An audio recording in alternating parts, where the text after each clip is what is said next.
Hi friends, ఎలా ఉన్నారు? నేను మీ సార్. ఈరోజు మన వీడియోలో జాబ్ క్యాలెండర్ ఎప్పుడు అనేటువంటి ఒక ప్రశ్నకు ప్రభుత్వం నుంచి సమాధానం ఏంటి? సో ఈ వీడియోలో ఇది తెలుసుకునే ప్రయత్నం చేద్దాం. మీకు మన అభ్యర్థులందరి కోసం సో ఇలాంటి ఇన్ఫర్మేషన్ని నేను గ్యాదర్ చేసి దాన్ని పేపర్లో ఉన్నది కాకుండా మనం కూడా దాని మీద చర్చించి ఒక క్లారిటీకి వచ్చే విధంగా మనము ఈ వీడియోలో ప్రయత్నం చేద్దాం. సో ఆ చర్చ ఏందనేది చూసే ముందు ఒక చిన్న రిక్వెస్ట్, మన ఛానల్ని సబ్స్క్రైబ్ చేసుకొని చూసే వాళ్ళ సంఖ్య చాలా తక్కువగా ఉంది. సో చూస్తున్నారు, వెళ్ళిపోతున్నారు, కానీ సబ్స్క్రైబ్ చేసుకోవట్లేదు. దయచేసి సబ్స్క్రైబ్ చేసుకుంటే మాకు కాస్త సపోర్ట్గా ఉంటుంది, మన ఛానల్ ఇంకా ముందుకెళ్తుంది. సో మీ సపోర్ట్ వల్లనే ఇంతవరకు రాగలిగాను. సో మీకోసం నేను ఎన్నో పేపర్లు చదివి అందులో సమాచారాన్ని సేకరించి సో ప్రభుత్వ పెద్దల నుంచి, తెలిసిన వాళ్ళ నుంచి ఇన్ఫర్మేషన్ గ్యాదర్ చేసి సో మీకు అందించే ప్రయత్నం చేస్తూ ఉంటాను. సో ఇలాంటి మరిన్ని వీడియోస్ కోసం మన ఛానల్ని సబ్స్క్రైబ్ చేసుకొని సపోర్ట్ చేయండి. మీ అమూల్యమైనటువంటి అభిప్రాయాన్ని కామెంట్ ద్వారా తెలియజేయండి.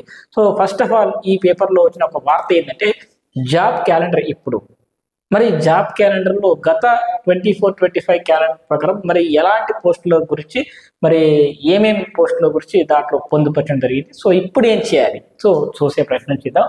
సో జాబ్ క్యాలెండర్ ఏది జాడేది అని చెప్పేసి ఒక వార్త వచ్చింది. జాబ్ క్యాలెండర్లో పేర్కొన్న ప్రకారం వెలువడని నోటిఫికేషన్లు.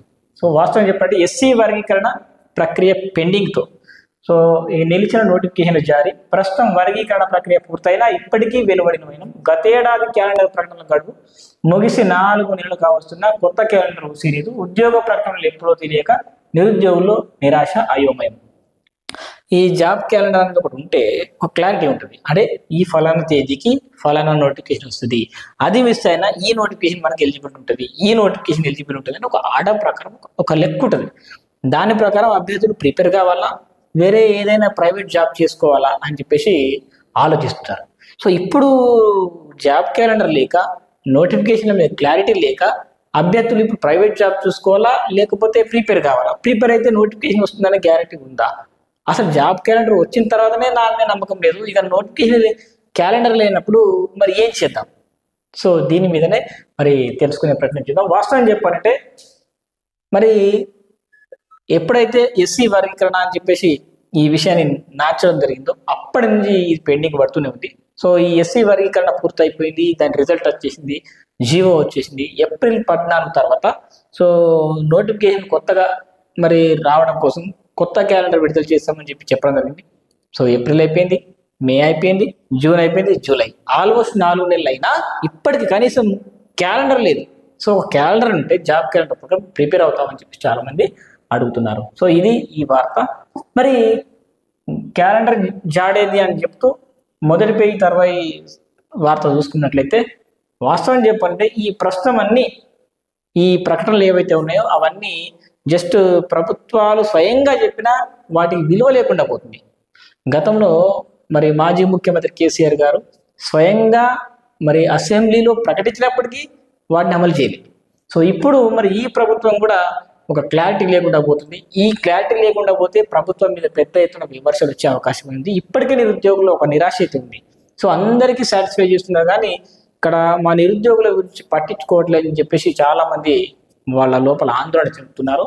సో కొత్త క్యాలెండర్ ఏమైందని చెప్పేసి మరి అడుగుతున్నారు. సో మన అభ్యర్థులందరూ మంత్రులు కలిసినా, ఎమ్మెల్యేలు కలిసినా వాళ్ళు అడిగినప్పుడు వాళ్ళు అప్పటి మందం మీడియా ఉంటుంది కాబట్టి త్వరలో వేస్తాము, త్వరలో ప్రకటిస్తాము అని చెప్పేసి వాళ్ళు అంటున్నారు తప్ప ఒక క్లారిటీ లేకుండా పోతుంది. ఎప్పుడైనా అఫీషియల్గా నోటిఫికేషన్ గురించి డీటెయిల్స్ రావాలి.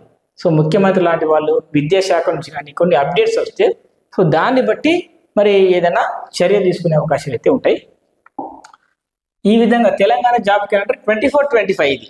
ఈ 24-25 ప్రకారం యాక్చువల్గా సెప్టెంబర్లో మరి రావాల్సిన నోటిఫికేషన్ ల్యాబ్ టెక్నీషియన్ రావాలా, నెక్స్ట్ అక్టోబర్లో ఏఈ ఇంజనీరింగ్ పోస్టులకు సంబంధించి రావాలి. సో తర్వాత అక్టోబర్లో ఇంజనీరింగ్ గేటెడ్ కేటగిరీ రావాలా, తర్వాత అక్టోబర్లోనే మరి గ్రూప్ 1 ప్రిలిమ్కి సంబంధించింది రావాలా, తర్వాత జనవరిలో గేటెడ్ స్కేల్ ఇతర ప్రొఫెషనల్ సర్వీసులు గ్రూప్ పోస్టులో లేనివి రావాలి. మరి ఫిబ్రవరిలో టీచర్ పోస్టుల నోటిఫికేషన్ రావాలా, మళ్ళీ 2025 ఫిబ్రవరిలో ఫారెస్ట్ బీట్ ఆఫీసర్ రావాలి, అదే ఏప్రిల్లో టెట్ రావాలి, యాక్చువల్గా జూలైలో గ్రూప్ 1 రావాలా, ఏప్రిల్లో మరి ఎస్ఐ సివిల్ ఈక్వలెంట్ పోస్టులు రావాలా, తర్వాత మళ్ళీ అదే ఏప్రిల్లో పోలీస్ కానిస్టేబుల్ సివిల్కి సంబంధించి రావాలి, ఇక జూన్లో డిగ్రీ కాలేజ్ అకాడమిక్ పోస్టులు రావాలా, తర్వాత మళ్ళీ అదే జూన్లో మనకు డిగ్రీ లెక్చరర్స్ నోటిఫికేషన్ రావాలా, అంటే ఈ నెలలో పోయిన నెలలో రావాలా. గ్రూప్ 2 విషయానికి వచ్చినట్టయితే మనకు మేలోనే రావాలా, జూలైలో అంటే ఈ గ్రూప్ 3 రావాలా. ఆ తర్వాత ఇదే జూలైలో వివిధ కేటగిరీలో ఉన్న ఎగ్జిక్యూటివ్ పోస్టులు రావాలా. సో ఇట్లా అనేక రకాలైనటువంటి పోస్టులు మరి నోటిఫికేషన్ రావాలా, కానీ ఇది రాలేదు. సో నోటిఫికేషన్లో ఈ పోస్టులకు సంబంధించిన నియామకాలు, ఆ పోస్టుల పేర్లు ఇక్కడ ఉన్నాయి. సో మనకు టీచర్ పోస్టుల విషయానికి వచ్చినట్టయితే మనకు ప్రభుత్వ పాఠశాలలో డిఎస్సి ద్వారా సుమారు ఒక 5,000 పోస్టులు రావాలని చెప్పేసి అనుకున్నారు. అది వర్కౌట్ కాలే. ఆ తర్వాత ఇంకా మనకు గురుకుల డిగ్రీ లెక్చర్, లైబ్రరీ, ఫిజికల్ డైరెక్టర్లు ఇవన్నీ టీజీపీఎస్ ద్వారా రావాలి. సో అది కూడా వర్కౌట్ కాలేదు. ఇక గురుకులాల్లో డిగ్రీ లెక్చరర్ పోస్టులు కూడా ఇగో ట్రైబ్ ద్వారా రావాలి, అది కూడా రాలే. సో ఇట్లా అనేక రకాల కేటగిరీలో అటు టీజీపీఎస్సీ ద్వారా, దాంతోపాటు ఇతర పోలీస్ సంబంధించినటువంటి శాఖ ద్వారా, పోలీస్ బోర్డు ఉంది కదా, పోలీసు నియామక బోర్డు. సో ఇట్లా అన్ని రకాల పోస్టులు కలిపి చాలా అంటే చాలా ఉన్నాయి. సో ఇప్పుడు జీపీఓ పోస్టులు ఉన్నాయి, అంగన్వాడీ పోస్టులు కూడా ఉన్నాయి. సో ఇవన్నిటితో కలిపి ఒక కొత్త క్యాలెండర్ కనుక ఏర్పాటు చేస్తే దాని ప్రకారం అభ్యర్థులు చదువుకుంటారు, వాళ్ళ అర్హతలకు తగిన విధంగా పోస్టులకు ప్రిపేర్ కావడం జరుగుతుంది. సో ఈ ప్రయత్నం చేయాలా. సో అందరూ దీనికి ధర్నాలు చేయడమైనా, లొల్లి చేయడమైనా, ఎక్కడైనా ఎవరిని ప్రశ్నించినా, ఏం జరిగినా, సో దీని అంత కారణం జాబ్ క్యాలెండర్ కోసం. మరి ప్రభుత్వం ఏం చెప్తుంది, మళ్ళీ ఉద్యోగాల ద్వారా 20,000 పైగా ఖాళీల భర్తీకి చర్యలు. ఇది ఎప్పుడు వచ్చేది, ఎందుకంటే త్వరలో అనే మాటకు అభ్యర్థులు నమ్మకం లేకుండా పోతున్న అభ్యర్థులకు. ఇక వివరాలు సేకరించిన ప్రభుత్వం, నియామక సంస్థలకు చేరిన జాబితాలు, కొత్తగా రోస్టర్లు, రిజర్వేషన్లు, ప్రభుత్వ కసరత్తు. సో ప్రభుత్వ పెద్దలు ఎప్పటి నుంచో మరి దీనిపైన కసరత్తు చేయడం జరుగుతుంది. ఇండియన్లను మరి రిపోర్ట్ తీసుకోవడం జరిగింది అడిగి. సో ఆ ఇండియన్ల ద్వారా ఖాళీలు తీసుకొని ఆ ఖాళీలకు మరి ప్రభుత్వం నుంచి ఆర్థిక శాఖ ద్వారా ఎన్ని పోస్టులకు ఆమోదం తెలుపుతుందనేది చూసుకొని దాన్ని బట్టి మరి నోటిఫికేషన్లకు రంగం సిద్ధం చేస్తారు. సో ఈ విధంగా ఆంధ్రప్రభలో కూడా వచ్చింది. సరికొత్త రోస్టర్ పాయింట్లు, మారిన రిజర్వేషన్తో నూతన ఉద్యోగ నియామకాలకు రంగం సిద్ధమవుతుంది. తెలంగాణ రాష్ట్ర ప్రభుత్వం నుంచి వివిధ శాఖల్లో ఖాళీ ఉన్న దాదాపు 20,000 ఉద్యోగాలను భర్తీ చేయడానికి సన్నద్ధమవుతుంది. అంటే ఒక్కొక్కసారి ఒక్కొక్క పేపర్లో ఒక్కొక్క రకమైన వార్త వస్తుంటుంది. అందులో ఏది ప్రామాణికమైనది కూడా ఒక క్లారిటీ లేకుండా పోతుంది. సో ఓవరాల్గా మరి ఇండియన్ల ద్వారా మరి ఖాళీలు తీసుకొని, వివరాలు తీసుకొని మేము నియామకాలకు ఏర్పాట్లు చేస్తున్నామని చెప్పి అంటున్నారు.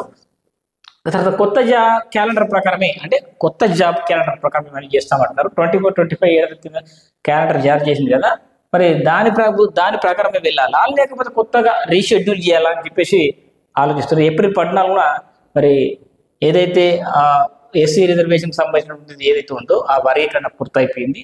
దానికి సంబంధించిన జీవో కూడా రావడం జరిగింది. సరే, ఇక బ్యాక్లాగ్ ఉద్యోగాలను కలిపి, వాస్తవం చెప్పాలంటే బ్యాక్లాగ్ ఉద్యోగాలు సెపరేట్గా భర్తీ చేస్తారు. మరి వాటిని కూడా పరిగణలోకి తీసుకుంటారట. నోటిఫికేషన్ ఇవ్వాలని ప్రభుత్వం యోచిస్తుంది. గ్రూప్స్తో పాటు ఇంజనీరింగ్, గురుకుల, టీచర్ ఉద్యోగాలు దాదాపు 10,000 వరకు ఉన్నాయట. దాదాపు 10,000 వరకు పోస్టులు ఉంటాయని అంచనా వేస్తున్నారు. కేవలం బ్యాక్లాగ్ పోస్టులే 10,000 అంట. ప్రభుత్వ విభాగాలు, విద్యుత్ సంస్థల్లో, ఇంజనీరింగ్ విభాగాల్లోనూ 2-3 వేల వరకు ఖాళీలు ఉన్నట్లుగా విశ్వసనీయ సమాచారం. గురుకులాల నియామకాలు దాదాపు 2,000 పోస్టులు బ్యాక్లాగా ఉన్నట్లు తెలిసింది. 2,850 పోస్టులు ఖాళీగా ఉన్నాయి. ఇది ప్రభుత్వమే ఇంతకుముందు ప్రకటించింది. సో ఈ విధంగా అన్ని పోస్టులను కలుపుకొని మరి నోటిఫికేషన్ విడుదల చేయడానికి సన్నద్ధమవుతుంది. సో ముఖ్యమైన నోటిఫికేషన్లు రావాల్సినవి ఏమేమి ఉన్నాయని చూసుకుంటే, అంగన్వాడీలో 14,000 చిల్లర పోస్టులు ఉంటాయి. ఇక ఆర్టీసీలో ఒక 10,000 వరకు అన్ని రకాల కేటగిరీలు కలిపి నోటిఫికేషన్ రానుంది. పోలీస్ కానిస్టేబుల్ అండ్ ఎస్ఐ వీటికి సంబంధించి ఈ నెలలో, అంటే ఈ జూలై నెలలోనే కానిస్టేబుల్ మరియు ఎస్ఐ పోస్టులకు నోటిఫికేషన్ వెల్లడయ్యే ఛాన్స్ ఉందంట. నెక్స్ట్ బీట్ ఆఫీసర్ పోస్టులకు సంబంధించిన నోటిఫికేషన్ కూడా త్వరలో రావచ్చు. అది ఆగస్టు, సెప్టెంబర్, అక్టోబర్ అనేది తెలవాల్సింది. గురుకులాల్లో పోస్టుల విషయానికి వస్తే గురుకులాల్లో బ్యాక్లాగ్ పోస్టుల భర్తీకి నోటిఫికేషన్ రావచ్చు అంటున్నారు. ముఖ్యంగా degree lecturers, librarian, physical director పోస్టులు రావచ్చు.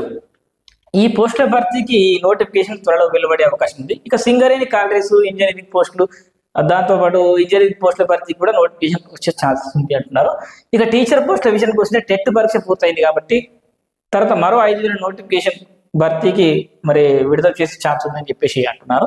ఇక గ్రూప్ 1 విషయానికి వచ్చినట్లయితే గ్రూప్ 2, గ్రూప్ 3 పోస్టులు, గ్రూప్ 1, గ్రూప్ 2, గ్రూప్ 3 పోస్టులకు మరి నోటిఫికేషన్ విడుదల కావచ్చు అంటున్నారు. ఇవన్నీ విడుదల కావచ్చు అంటున్నారు తప్ప ఒక క్యాలెండర్ ఉంటే, అఫీషియల్గా ఒక క్యాలెండర్ వస్తే దాని ప్రకారం అంతా చదువుకుంటారు. క్యాలెండరు ఒక పోస్టుకి ఇంకో పోస్టుకు కొంచెం డిస్టెన్స్ ఉన్నా సరే, గ్యాప్ ఉన్నా పర్వాలేదు, కానీ ఒక ఆర్డర్ ప్రకారం ఉంటే చదువుకోవడానికి. అయ్యో మాకు ఈ ఫలానా, ఇప్పుడు ఫర్ ఎగ్జాంపుల్ ఈ జూలైలో డిఎస్సి వస్తుంది, ఆ తర్వాత డిసెంబర్లో ఇంకో గురుకుల వస్తుంది, లేదంటే ఏప్రిల్లో మోడల్ స్కూల్ వస్తుంది. ఇట్లా ఇది మిస్ అయితే అది కొట్టుకుంటా, అది కాకపోతే ఇది కొట్టుకుంటా అని ఇట్లా అభ్యర్థులకు ఒక క్లారిటీ అనేది ఉంటుంది. సో ఈ క్లారిటీ కోసం ఈ జాబ్ క్యాలెండర్ అడుగుతాం. జాబ్ క్యాలెండర్ ఇచ్చినంత మాత్రం వెంటనే ప్రభుత్వం మీద భారం పడిపోయి వేల కోట్లు నష్టం వస్తుందనేటువంటి పరిస్థితి లేదు. సో ఇవన్నీ నిదానంగా భర్తీ చేసుకుంటూ వెళ్ళొచ్చు. ఇప్పుడు పోలీస్ బోర్డుకు సంబంధించినటువంటి నియామకాలు ఉన్నాయి. ఇప్పుడు ఫస్ట్ ప్రిలిమ్స్ జరుగుతాయి. ప్రిలిమ్స్ తర్వాత కొద్ది రోజులు ఈవెంట్స్ జరుగుతాయి, తర్వాత మళ్ళీ ఫైనల్ ఎగ్జామ్ జరుగుతుంది. ఇదంతా జరగడానికి ఫస్ట్ టైం పడుతుంది. సో ఇట్లా ప్రభుత్వం కూడా ఆలోచించి ఈ దిశగా అడుగులు వేస్తుందని మరి అందరి తరఫున నేను కోరుతున్నాను. సో ఇది ఫ్రెండ్స్ ఇవాళ వీడియో. ఇలాంటి మరిన్ని అప్డేట్స్ కోసం మన ఛానల్ని సబ్స్క్రైబ్ చేసుకోండి. డన్.